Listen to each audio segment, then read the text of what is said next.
Poco personale al punto da mettere a rischio diversi servizi al cittadino e ora i sindacati che denunciano settori comunali vicini al collasso per carenza di dipendenti si sono riservati di valutare quali azioni mettere in campo dopo la fumata nera al tavolo convocato in prefettura Venezia col comune. L'incontro purtroppo è andato male perché l'amministrazione non è disponibile al confronto. Noi abbiamo chiesto un rafforzamento degli organici, una discussione seria, vera, a partire da due settori che oggi erano il centro del confronto: quello a supporto dei servizi educativi, le scuole dove ci sono compiti importantissimi, le iscrizioni, tutta quella parte che riguarda le famiglie che hanno bisogno appunto di mandare i bimbi alle nostre scuole comunali, e il servizio sportivo che gestisce più di 90 palestre, 60 impianti sportivi, 7 remiere. Da tempo a Venezia CGIL, UIL, DICAP, CSA ed RSU hanno puntato il dito contro una gestione del comune che non sta facendo soffrire solo i due settori oggetto dell'incontro odierno.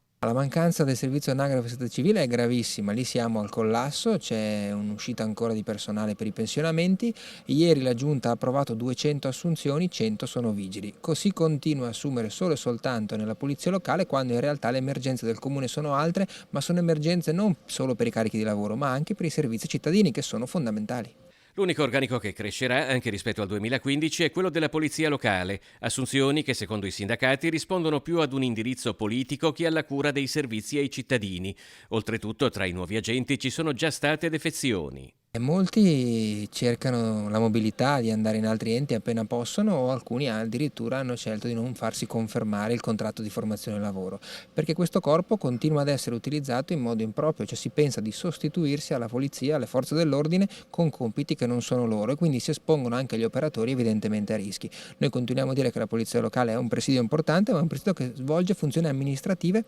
ed è quello che il comune dovrebbe continuare a fargli fare, e non pensare di avere dei vigilantes o dei Rambo in giro per la città.